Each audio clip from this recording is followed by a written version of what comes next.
Hey, welcome back. Excuse me, Art of Cycling. I'm Greg Leach, and we are working our way through the tour. It's been fun. It's been a good race too, although I'm kind of afraid the final yellow jersey has already been decided. It's usually the case by now. This is stage 15. So, of course, with that means opportunities present themselves for others. And that's kind of what's going on here. So this is a leading group of 4. They got another 4 pretty hot on their tail. But they don't seem to be able to close. In fact, these guys just pulled out a little bit.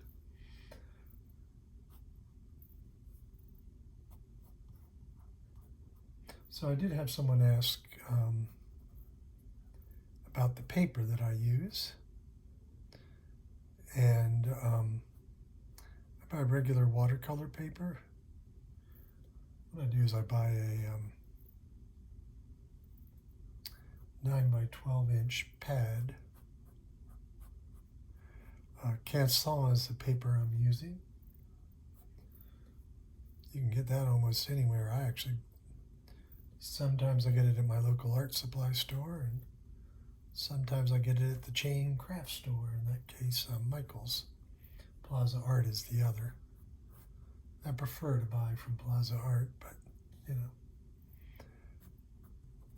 the two are not close to each other in the neighborhood, so all depends on who I'm close to when I need the paper. I'm not a proponent of ordering things online, although, that being said, the oil stick paintings, and you can certainly see those, I do now have to order those online. The brand I use dominantly is not sold by either location. The oil sticks aren't sold by the craft stores at all. So this is Quinn Simmons here, and of course just noticed that his hair is up, and that means his race face is on. Call it his race hairdo. Yeah, you got game face. Well, this is game hairdo.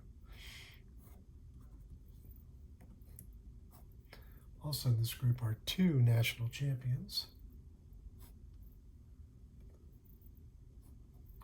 Quinn Simmons, of course, is the reigning U.S. champion. And then Tim Wellens here.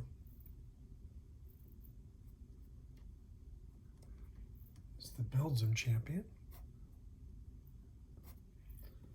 Most of the championship races are raced the weekend before the tour starts. Certainly all the European ones are. I think Quinn was about 3 weeks earlier. And of course they try to time them so they don't coincide with any of the Grand Tours. So after the tour, after the Giro d'Italia and before the Tour de France. So most of the riders are wearing, this race is the first race they've had an opportunity to wear their jersey in, their national jersey. And I've talked before about, yesterday's video with the polka dot jersey, that it is, if the polka dot jersey is also held by the yellow jersey, the guy in second place will wear it. The caveat to that is so Tim Wellens sat in second place behind his team leader, Tade in that competition. He also wore it straight, was in the lead straight out as well. But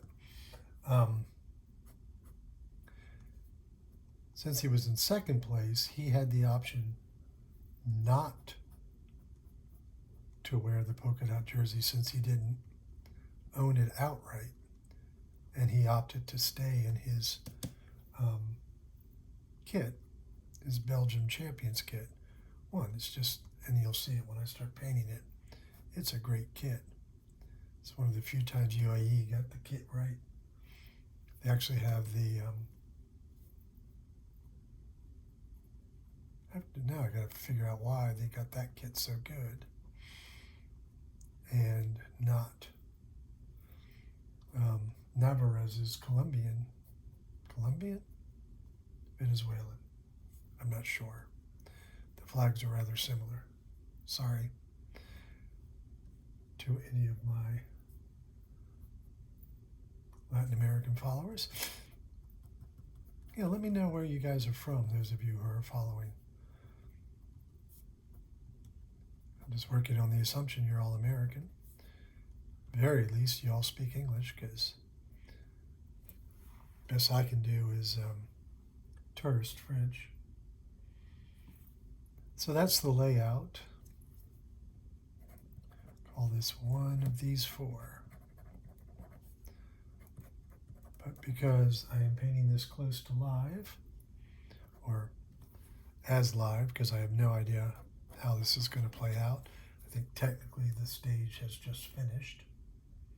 And I am, where am I?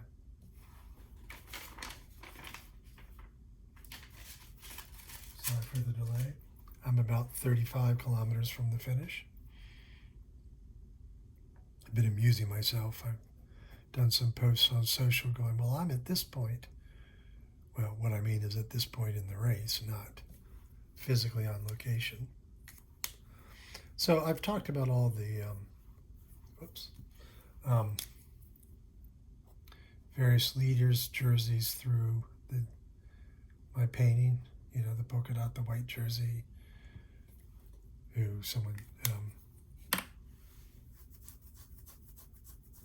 poor Remco Evenepoel, that's why I just did that wrong. Pulled out of the race while wearing the white jersey. He's clearly been suffering, and now he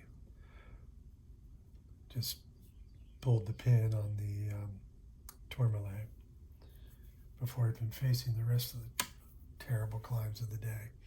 But another competition is the team competition.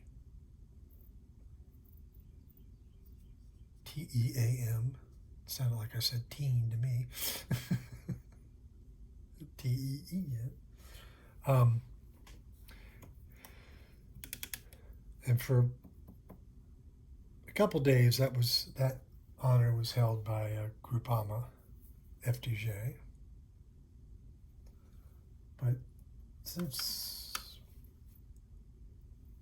I don't know, stage 3-ish, I could flip through and check it out.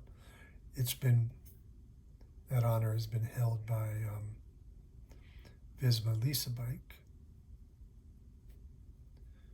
And I wanted to point that out because you notice his number is yellow and his helmet is yellow. Now it's a little different with them because their helmet is yellow. But whoever is the leading team wears a yellow bib number, as it's called. There's an expression called pinning on your race number. And see, I raced so long ago that you actually pinned it on. I think somewhere in my attic I have the jersey from my last race, which was also my last wreck in a bike race. And if I'm not mistaken, the number is still pinned on. It just dawned on me, I wonder why we never turned them back in. You know, they were leather, white, leather. At that point, they were leather, just a regular number. They usually didn't. Well, oftentimes they had what race it was. But, let's be clear. I was racing pretty low tier amateur race license. I raced in DC. For those who know DC, there was a great series raced in Rock Creek Park, pretty close to the zoo.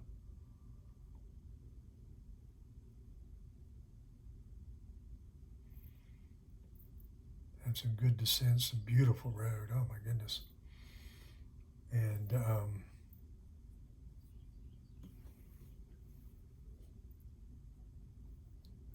had a pretty tough climb, short by Tour de France standards, but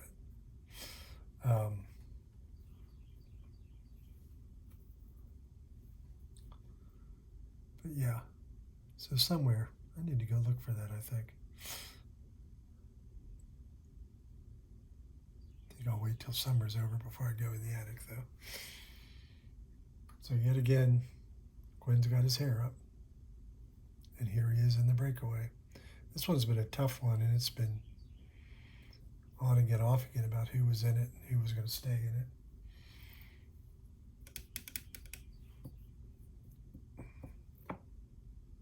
I feel like I was making another point and lost it. Sorry.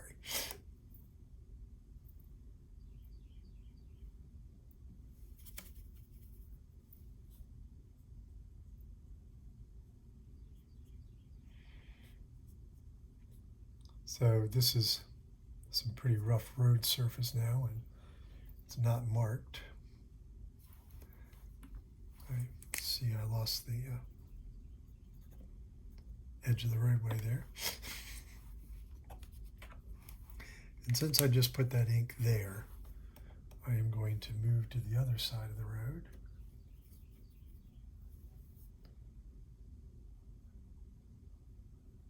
Let that ink dry for a minute.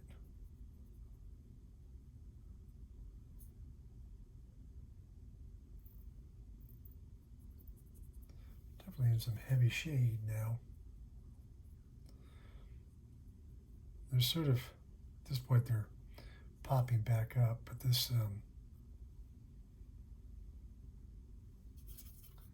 they're on this fairly long descent over the last climb of the day. And with the lousy road and the dark, light and dark, speckled light, we'll say, makes it tough going through the corners because, your eyes are going to adjust to the light. They don't do so instantaneously.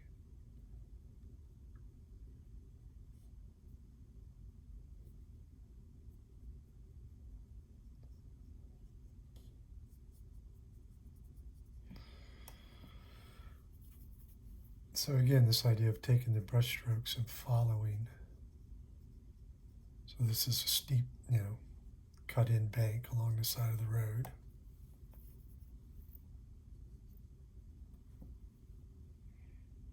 In fact, oops, let's don't go there. I'll go over here and make some, because the hillside is not all grass.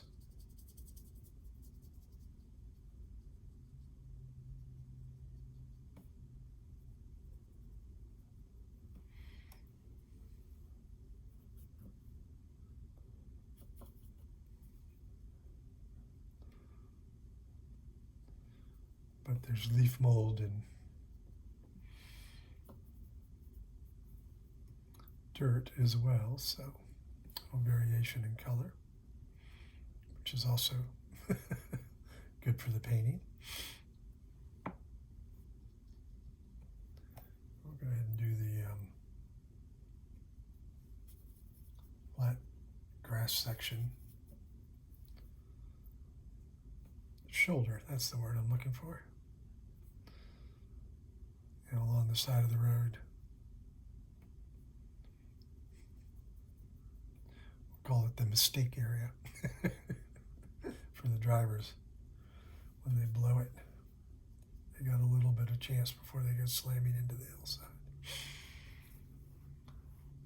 So now, so the green tones, and I jumped, I went away from blue, but there's not a lot of blue in this.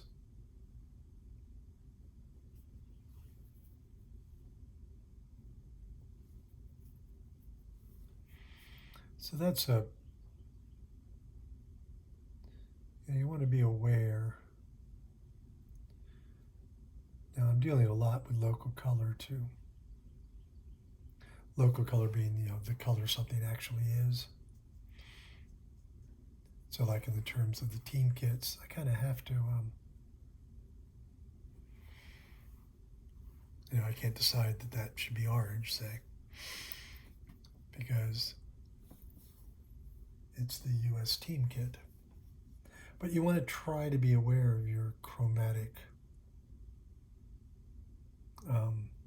color balancing, the color wheel. You all are aware of color wheels, right? And so your eye naturally wants to see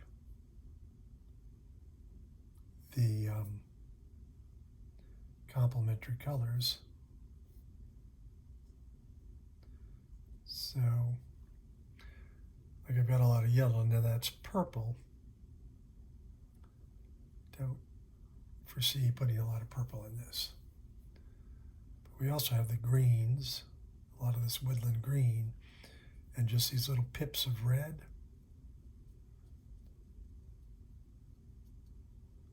Sort of help focus your eye and give your eye that balance it's looking for. So be aware of that when you're making your paintings. So you'll notice, just checking, that I don't let you see what I'm painting from.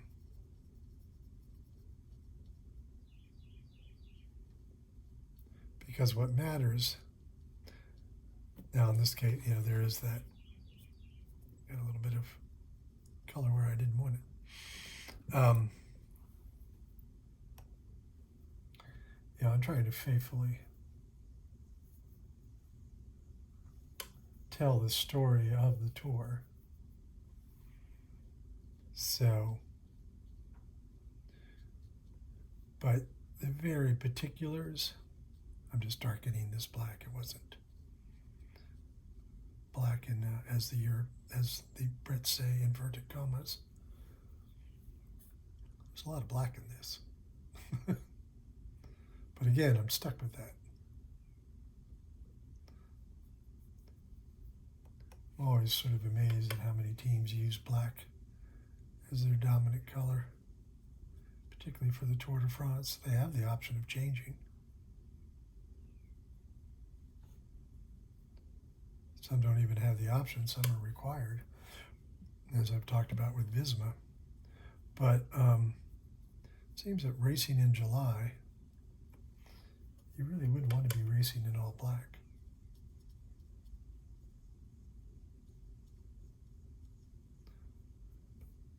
And so particularly and in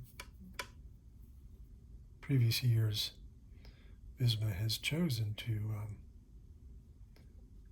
not use black. This time they sort of took their paired colors, and black and yellow as their kit colors, team colors. And so I think they decided, well, let's stay in that palette.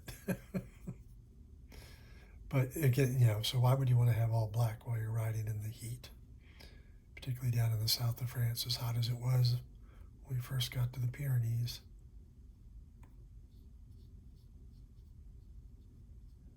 But every year, teams do. Black shorts, of course, are traditional, have been forever. It's actually kind of a surprise when you see a team. Like there's two that are wearing blue shorts. Now I miss, lots of people hated them, but I loved the old kit of Decathlon AG2R, a Mondial.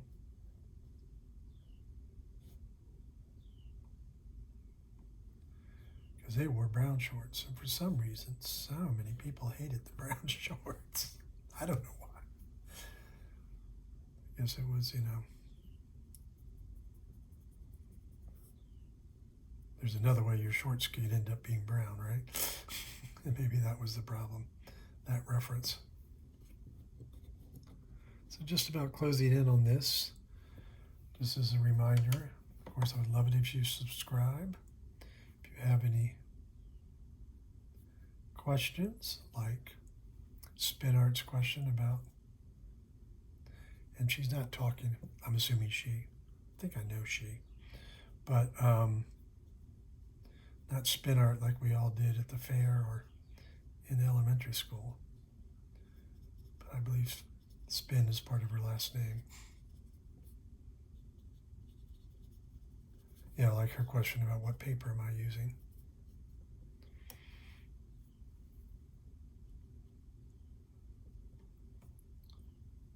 Some companies generate actual postcard, pre-printed postcard, watercolor paper. But this is much more cost efficient. All right, we gotta get the champion's hair here. Yep. I think we need a little more orange. He is quite the redhead. Did notice that most of the Americans in the race are all redheads. What are the odds?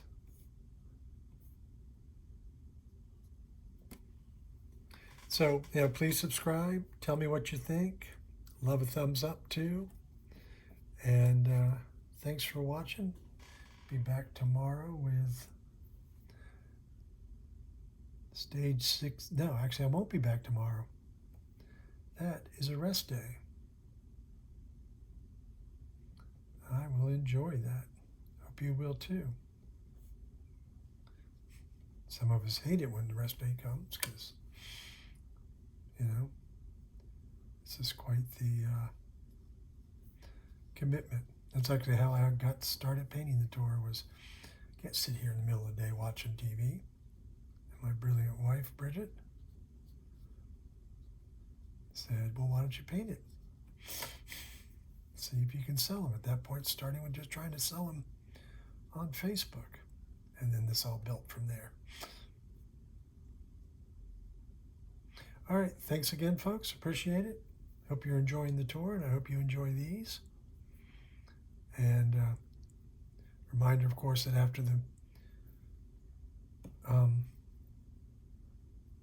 men's race is over, there are 8 days of the Tour de France Femme.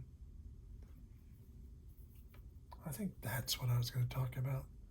The black kit. I do have a black kit that was produced as a fundraiser by Home Stretch Foundation, an organization that was started by Catherine Bertine, and she was very instrumental in getting the, just saw something else I should do here, a little shadow on these white socks, getting the Tour de France Femme started again. It's a great book about that, title of which is escaping me right now. Nope, not going to pop into my head. But Catherine Bertine, Bertine, suggest you go look for that book. So, and that black kit I don't wear in the dead of summer. Thank you all so much for watching. I do appreciate it. See you on my birthday, actually.